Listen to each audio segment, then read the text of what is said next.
बिस्मिल्लाहिर्रहमानिर्रहीम। Dear viewers and students, Assalamu alaikum.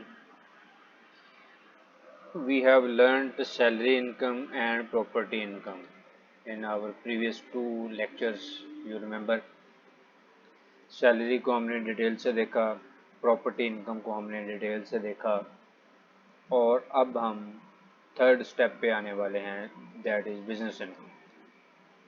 सबसे ज़्यादा इम्पोर्टेंट जो टैक्स रिटर्न में बात है वो बिजनेस इनकम की है। बिजनेस इनकम को हम आई थिंक दो पार्ट्स में हमें करना पड़ेगा। बिजनेस इनकम ज़्यादा लंबा डिस्कशन है।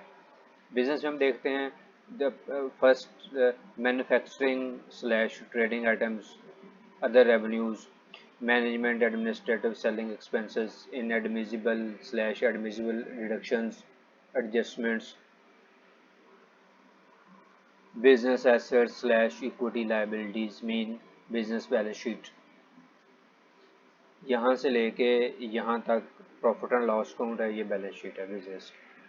Let's see one by one. Manufacturing trading में चलते हैं। Manufacturing trading, first of all we can see it is written income slash loss from business, net revenue, gross revenue excluding sale tax etcetera. हम इसमें amount लिख के देखते हैं। Suppose हमारे रेवेन्यू है इसमें 550 मिलियन, ये हमारा रेवेन्यू है। Excluding sale tax mean net of sale tax, ये हमारा रेवेन्यू है। Amount of exempt from tax subject to final taxation अगर है तो वो हम यहाँ पे लिखेंगे। In this simple scenario we are assuming we have nothing. उसके बाद selling expenses, cost of sale, ये बिल्कुल ऐसे ही है जैसे हम sales minus cost of sale, फिर gross profit less administrative selling expenses, फिर broad profit before taxation, then tax, then profit after tax. जो हम प्रॉफिट और लॉस अकाउंट ड्रॉ करते हैं अपनी अकाउंटिंग में, ये बिल्कुल वही कॉन्सेप्ट है, वो हमें नजर आएगा यहाँ पे। देखते हैं हम। सेल हमने लिख दी। सेल के बाद हम अज्यूम करते हैं जी हमने कॉस्ट ऑफ सेल बनानी है अपनी। ये कॉस्ट ऑफ सेल है, cost of sale slash services. Cost of sale में ओपनिंग स्टॉक, परचेजेस और लेस क्लोजिंग स्टॉक, ऐसे ही होता है अगर हम ट्रेडिंग की बात करें तो। ये हम फर्स्ट ग्राम ट्रेडिंग की बात कर रहे हैं, ट्रेडिंग में है। ये ओपनिंग स्टॉक है जी। ओपनिंग स्टॉक हमारे पास we can assume we have 45 million.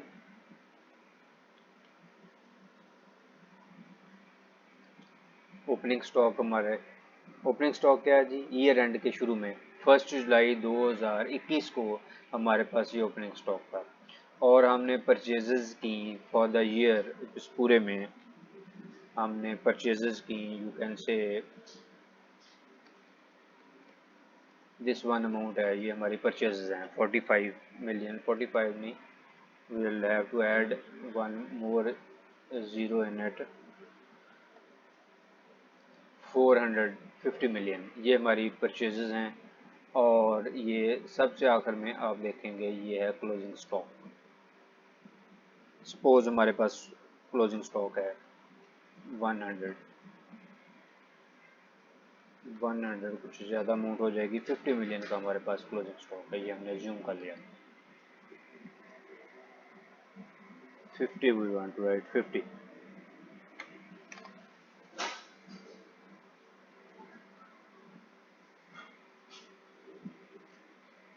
even then is it not 50, 50,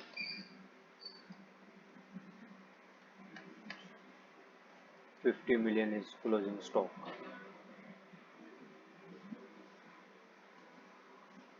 we have to wait for some time, it is calculating। ये जी हमारे पास तब इसको आप कैलकुलेट जब करेंगे तो इसमें हमारे पास रिजल्ट्स आ जाएंगे। Opening stock add purchases less closing stock is equal to cost of sale. ये कॉस्ट ऑफ सेल आ गई जी। Cost of sale 404500 cost of sale है ये हमारी सेल है, इस सेल में से ये कॉस्ट ऑफ सेल माइनस कर दें और ये आपका इनकम फ्रॉम बिजनेस, जिसको आप ग्रॉस प्रॉफिट इस वक्त कह सकते हैं, ये हमारा ग्रॉस प्रॉफिट है 145 मिलियन का। Very simple, sales minus cost of sale. ये हमने अज्यूम किया है जब हम ट्रेडिंग कंसर्न में बैठे हुए हैं। ट्रेडिंग कंसर्न क्या होती है, कि जो अपनी गुड्स को खरीदती है और सेम कंडीशन में आगे सेल कर देती है, उसको हम ट्रेडिंग कंसर्न बोलते हैं। ये ट्रेडिंग कंसर्न का ये ग्रॉस प्रॉफिट आपको नीचे नज़र आ रहा है, ये ग्रॉस प्रॉफिट है, sale minus cost of sale. ये हमने कर दिया, ये रिजल्ट इधर आ रहे हैं हमारे, इसको हमने कैलकुलेट किया, इसने हमने कैलकुलेट करके बता दिया। ये सिर्फ हमारे बिजनेस के रिजल्ट्स हैं। नेक्स्ट स्टेप अगर हम जाते हैं तो इसमें अगर अदर रेवेन्यू है हमारा, जिसको अदर इनकम हम बोलते हैं, तो वो ये है अदर रेवेन्यू अगर है बिजनेस का, तो हम यहाँ पे लिखेंगे सपोज हमारी को अदर इनकम है 25 लाख रुपीज़ की अदर इनकम है हमारी, वो हमने यहाँ पे लिख दी, और इसमें से कोई एग्जम्प्ट नहीं है, वो सारी वो है अदर इनकम भी हमने लिख दी, वो इधर आ गई अदर इनकम, ठीक, वो भी हमारी ऐड होगी। ट्रेडिंग में अदर रेवेन्यू में आ गया। उसके बाद आ गया जी हम नेक्स्ट स्टेप पे, ये हैं हमारे एडमिनिस्ट्रेटिव एक्सपेंसेस के rent, rate, salaries, travelling, electricity etcetera etcetera etcetera, ये सारे हैं। सपोज दैट रेंट है हमारा 2 lakh rupees, it is assumed figure 2 million rupees हमारा रेंट है, ये भी हमारी कोई फिगर है। थर्ड वन हमारी सैलरीज हैं,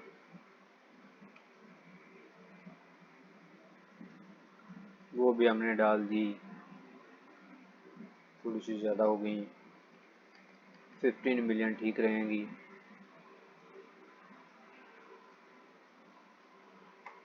15 million. Travelling conveyance you can say we have.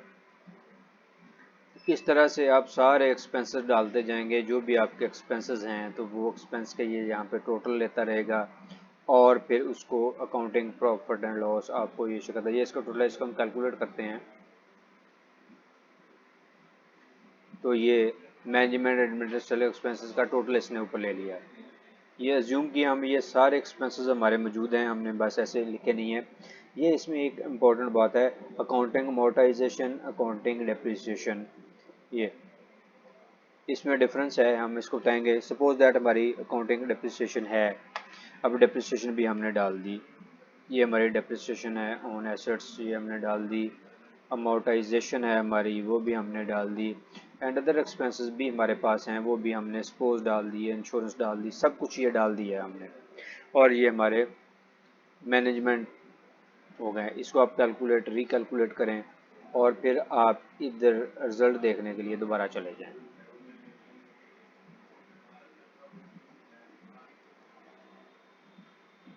ये कैलकुलेट आप करेंगे, ये अकाउंटिंग प्रॉफिट एंड लॉस हो गया आपका, अदर रेवेन्यूज़ आपके आ गए, और ये ग्रॉस प्रॉफिट है, ये इनकम फ्रॉम बिजनेस आपकी, ये इस वक्त भी ये है। इसमें से माइनस हो चुके हैं एडमिनिस्ट्रेटिव एक्सपेंसेस भी। Next step is inadmissible admissible. ये एक इंटरेस्टिंग इसकी सूरत हाल है जो देखने वाली है, कि इसमें कौन से एडमिसिबल एक्सपेंसेस वो होते हैं जो एक्सपेंसेस हम क्लेम कर सकते हैं, business income income tax ordinance के तहत हमें अलाउ हैं कि हम ये वाले एक्सपेंस क्लेम कर सकते हैं। और कुछ एक्सपेंसेस हम क्लेम नहीं कर सकते बिजनेस में, उसको क्लियरली कैटेगराइज किया गया है। सेक्शन 121(2)(3) हमें स्टडीज़ करने पड़ेंगे, वहाँ पे जाके ये बताया गया है कि ये एक्सपेंस आप बिज़नेस के नीचे क्लेम कर सकते हैं और ये हम क्लेम नहीं कर सकते। ये इसने इनएडमिसिबल रिडक्शंस कर दिया है। इनएडमिसिबल में कि हम नहीं कर सकते, अकाउंटिंग का जो डेप्रिसिएशन है, अमोर्टाइजेशन है, हम वो नहीं ले सकते। जो टैक्स की है वो यहाँ पे हम ले सकते हैं, टैक्स की इसके डेप्रिसिएशन है, tax depreciation, initial allowance, tax amortisation for the year, ये इसने ली हुई हैं। इसके लिए अलहदा से उसने शेड्यूल दिया हुआ है, उस शेड्यूल में हम जाके इसको जब फिल करेंगे तो ये हमें ये वाली फिगर यहाँ पे ले आएगा। ये एक इंटरेस्टिंग पूरी स्टोरी है जी। इनएडमिसिबल डिडक्शंस, इनएडमिसिबल मीन जो भी इस हेड में यहाँ से लेके आप यूं कह सकते हैं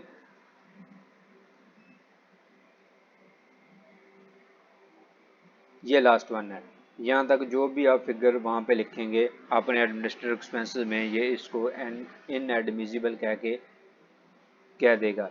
ये इसके ख्याल में एडमिसिबल, अदर इनएडमिसिबल भी हैं। Accounting on sale of intangible, actually it requires a depth of knowledge to fulfill. We are not discussing from learning viewpoint, इसलिए हम इस पॉइंट को हर एक को यहाँ पे डिटेल से डिस्कस नहीं कर रहे। हम अगले सेशंस में इसको रखते हैं कि हर पॉइंट को डिटेल से डिस्कस किया जाए कि ये इसकी इम्प्लीकेशंस क्या हैं अगर ये अमाउंट आती है नहीं आती। इसमें सिंपली ये बताया गया है जो अकाउंटिंग डेप्रिसिएशन होती है वो इनएडमिसिबल हो जाती है, और टैक्स के चूंकि अपने रेट्स हैं, अकाउंटिंग के अपने रेट्स हैं डेप्रिसिएशन के, इसलिए अकाउंटिंग की डेप्रिसिएशन जो है उसको वो एक्सेप्ट नहीं करता, टैक्स की डेप्रिसिएशन को एक्सेप्ट करता है। In simple words you can say that. ये हमने अज्यूम किया जी। हमारी ये एडजस्टमेंट्स में भी देख लेते हैं क्या चीज़ आ रही है। अनएडजस्टेड लॉस फ्रॉम बिजनेस 17, 18, 19, 20, ये भी इस ये जो बिजनेस लॉसेस हैं इनको हम एक अलग लेक्चर में कवर करने की कोशिश करेंगे। ये बिल्कुल सेपरेट एक वो डेप्थ में है। Income loss from business before adjustments, यही हमें चाहिए 130, 125, 000। ये अभी हम बिजनेस के एसेट्स लायबिलिटीज़ नहीं कर रहे, हम इसके प्रॉफिट एंड लॉस को, इनकम को ही डिस्कस कर रहे हैं। अब हम इसको जाकर देखते हैं जी कंपटीशन में। ये हमारी कंपटीशन पड़ी हुई है, इसके अंदर क्या बिजनेस इनकम हमारी आ गई है। ये देखें जी तीसरे नंबर पे सबसे पहले इनकम फ्रॉम सैलरी आ गई, इनकम फ्रॉम प्रॉपर्टी आ गई, जो जी इनकम फ्रॉम बिजनेस ये भी आ गई। इसको हम इसके अंदर कर लिया, कैलकुलेट कर दें, वैसे ये कैलकुलेट कर चुका है इसको। अब ये देखें जिसने हमारी टोटल इनकम बना दी है 1, 2, 3, इन तीनों को ऐड किया है, ये इसने हमारी टोटल इनकम बना दी है। इस टोटल इनकम के ऊपर टैक्स ने टैक्स ईयर 22 के तहत ये हमारी टैक्स लायबिलिटी कैलकुलेट कर दी है कि आपकी ये 4.5 करोड़ 45,462,450 ये हमारी टैक्स लायबिलिटी है। अब ये हमें टैक्स लायबिलिटी पे करनी है अगर हमने इतना बाकी बिजनेस किया है। ये हमारा सैलरी के ऊपर टैक्स विदहेल्ड हुआ था, वो एडजस्ट हो गया, बाकी अमाउंट ये रह गई है।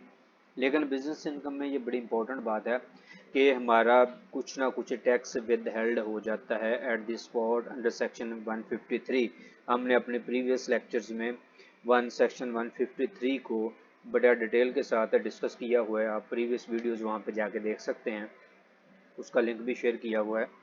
तो इसमें हम देखते हैं जी जाके यहाँ पे हमें मिलती है सेक्शन 153 की, जो भी हमने टैक्स की डिडक्शन डालनी है वो हमें खुद से डालनी है कि हमारा टैक्स डिडक्ट हुआ है। हम जाएंगे यहाँ पे एडजस्टेबल टैक्स, एडजस्टेबल टैक्स में हम गए, हमने सेक्शन 153 का जिक्र किया।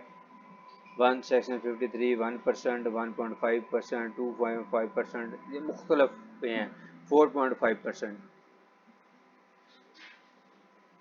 इस पे जो अमाउंट हमारी विद हेल्ड हुई है, थर्ड पार्टी ने हमारी विद हेल्ड की है, हम इसके ऊपर वो अमाउंट लिखेंगे, उसको लिखते हैं। सपोज दैट 35 मिलियन रुपीज़ हमारा थर्ड पार्टीज ने विद हेल्ड का लिया सेक्शन 153 के तहत। इसको हम कैलकुलेट में ले जाते हैं कि इसको कैलकुलेट करो। इसने कैलकुलेट किया, ये 49 और ये प्लस हो के यहाँ पे आ गया। उसके बाद जाकर दोबारा हम कंप्यूटेशन में देखेंगे, ये वाली अमाउंट आ चुकी होनी चाहिए वहाँ पे। ये कंप्यूटेशन में हम गए, ये 45 मिलियन हमारी लायबिलिटी, ये हमारा विद होल्डिंग इनकम टैक्स पूरा उसने कर दिया।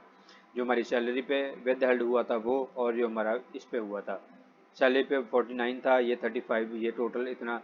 अब ये वाली अमाउंट जो है, इस अमाउंट का हमें टैक्स जमा करवाना है खुद से। लायबिलिटी हमारी निकल रही है, इसको वो एडमिटेड इनकम टैक्स लायबिलिटी कह रही है रिटर्न। ये हमारी एडमिटेड इनकम टैक्स लायबिलिटी है, ये हमें जमा करवानी है। अब इन एडमिटेड टैक्स लायबिलिटी के लिए हमें चलान क्रिएट करना है। नेक्स्ट लेक्चर में हमने ये भी सीखना है कि हमने चलान कैसे क्रिएट करना है। इस अमाउंट का हम चलान कैसे क्रिएट करेंगे, चलान क्रिएशन के बाद उसको नेशनल बैंक में जमा करवाएंगे, बैंक से आ जाएगा, फिर हमारी ये लायबिलिटी ज़ीरो होगी, देन हमारी टैक्स की रिटर्न जमा होगी। अदरवाइज़ ये हमारी टैक्स रिटर्न जमा नहीं होने देगा, कहेगा कि हम पहले अपनी टैक्स लायबिलिटी पे ऑफ करें। तो सिंपली इसको सेव करेंगे, ये सेव हो गया, हमने जो भी डाटा किया ये सेव हो गया। वो उसके बाद हम इसको सबमिट करने की कोशिश करेंगे, हमसे वो वेरिफिकेशन मांगेगा, उसके बाद ये सबमिट होगी उस वक्त जब हम ये टैक्स लायबिलिटी अपनी पे ऑफ कर चुके होंगे। तो इस लेक्चर में हमने बिजनेस इनकम को देखने की कोशिश की है अगर हम ट्रेडिंग बिजनेस में हैं। अगर हम मैन्युफैक्चरिंग बिजनेस में हैं वो नेक्स्ट स्टेप है, वो हम नेक्स्ट वीडियो में देखेंगे। बिजनेस इनकम अगर हमारी मैन्युफैक्चरिंग है, सर्विसेज भी हैं और कम्बिनेशन ऑफ ऑल है, तो then if you have, thank you for watching. If you have any query you can write, don't hesitate, I would try to explain it according to my best knowledge. Take care, Allah Hafiz.